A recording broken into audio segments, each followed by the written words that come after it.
pessoal, aqui é a Mel Ferraz, do blog Literaturice, e hoje eu vim comentar um pouquinho com vocês sobre o livro Poseidon, escrito pela Anna Banks.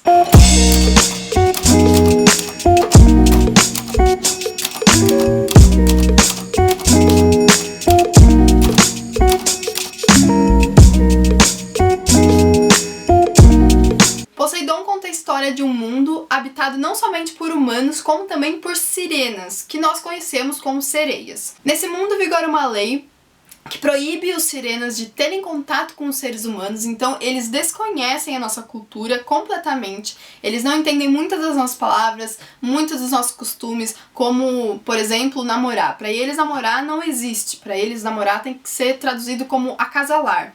Então, é uma cultura muito diferente que eles têm e eles sempre estão ali vivendo no fundo do mar, eles nunca vêm à toa, né? E esse mundo também é dividido em reinos, né? São dois reinos, um é o Tritão e o outro é o do Poseidon. E o Tritão, o reino de Tritão, tem um príncipe que ele se torna embaixador aqui na Terra e ele tem permissão, né? Recebe permissão para vir à tona, vir pro continente, atrás de uma pessoa. Na realidade, ele tem esse papel de embaixador como um disfarce para ir atrás de uma pessoa que aqui é apresentado logo no primeiro capítulo, que é a Emma. Emma ela é uma adolescente muito comum dos Estados Unidos e apesar dela ter olhos violetas e tom de pele muito claro e um cabelo quase branco, ela ainda assim é considerada comum. Ela nunca teve muitas coisas assim anormais, só que tudo muda quando ela decide passar alguns dias das férias dela na praia com a sua melhor amiga, Chloe. Emma conhece o Galen porque ela esbarra nele, enfim, tem aquele momento de você é muito lindo, mas ela deixa isso de lado e vai pro mar com a amiga dela. E lá, brincando, elas, enfim, sofrem um ataque terrível de tubarão. O tubarão morde a Chloe e leva ela pro fundo do mar. E numa tentativa desesperada de salvar a amiga, a Emma, ela vai atrás desse tubarão e percebe que fica muito tempo debaixo d'água sem respirar. Só que isso é um detalhe que, né, ela deixa passar no momento ali de muita dor, em que ela perde a amiga, enfim. Depois de um tempo ela volta pra casa, ela volta à sua rotina comum, mesmo sentindo muito a perda da amiga dela.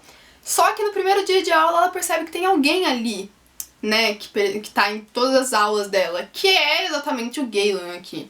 E aqui nós somos apresentados ao objetivo do Galen, né? O Galen está observando a Emma porque ela apresenta algumas características, inclusive a cor dos olhos, que é, né, raríssimo, que poderia, né, levar à conclusão de que ela é uma sirena. Só que os sirenas não têm permissão de estar ali, né, vivendo entre os humanos.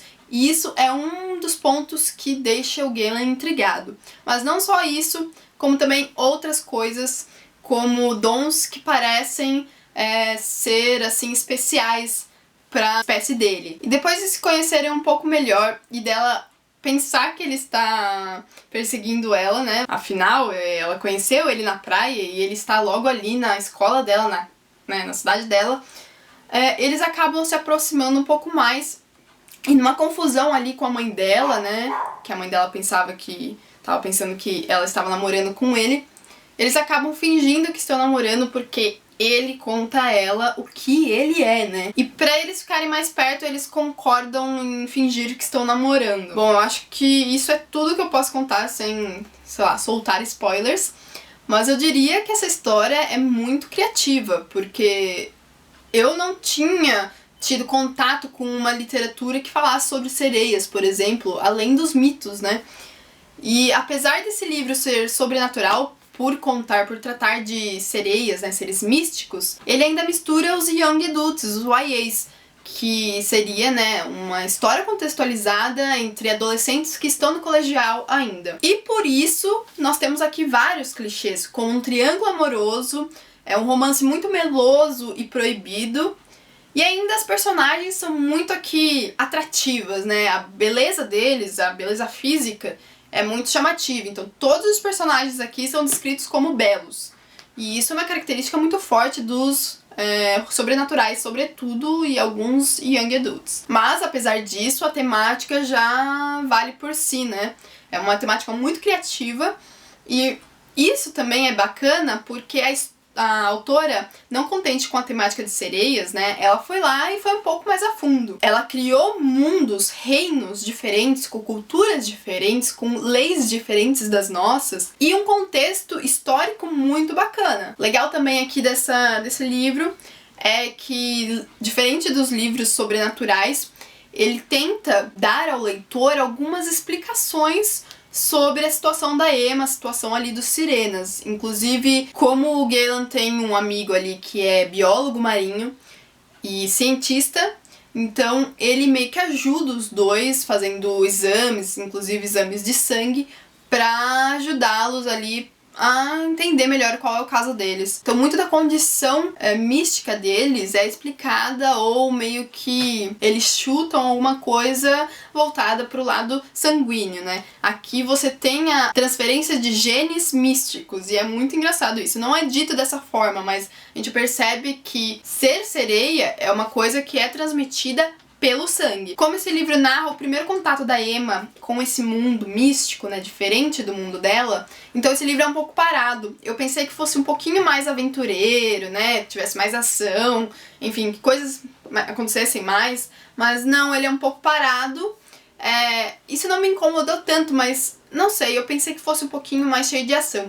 Eu tive que isso ocorreu por ser o primeiro livro e por, enfim, né, meio que ambientalizar ali o que está acontecendo, como que se dá a transformação das sereias, enfim, tá explicando pro leitor, inclusive pra Emma, como que funciona ali o mundo dos Sirenas. Os personagens aqui são muito carismáticos, apesar de só aparecer no primeiro capítulo, né, porque ela morre.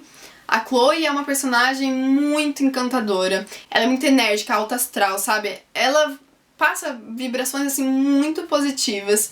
E eu adorei conhecer, ter contato, assim, com essa personagem, porque ela já vale por todo o elenco aqui do livro. E apesar do Galen ser, sei lá, bacana também, eu me irritei em algumas partes pelo modo possessivo dele, que é uma característica também de Young Adult ou de sobrenaturais, e isso me lembrou bastante o Edward, o que não é bom.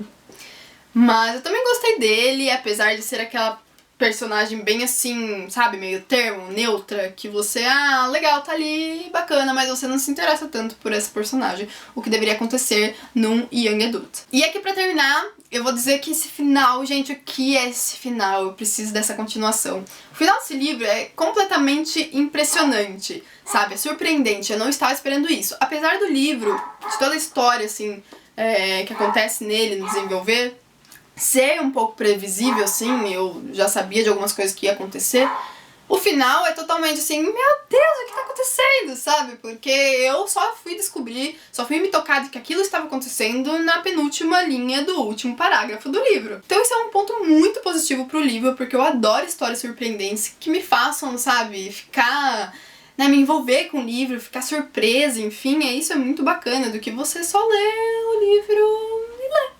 Né? Bom, então é isso, eu espero que vocês tenham gostado do vídeo. Se vocês gostarem, deem um like pra mim, se inscrevam no canal, acessem o blog que vai estar aparecendo na tela agora mesmo, e até o próximo vídeo. Tchau, tchau!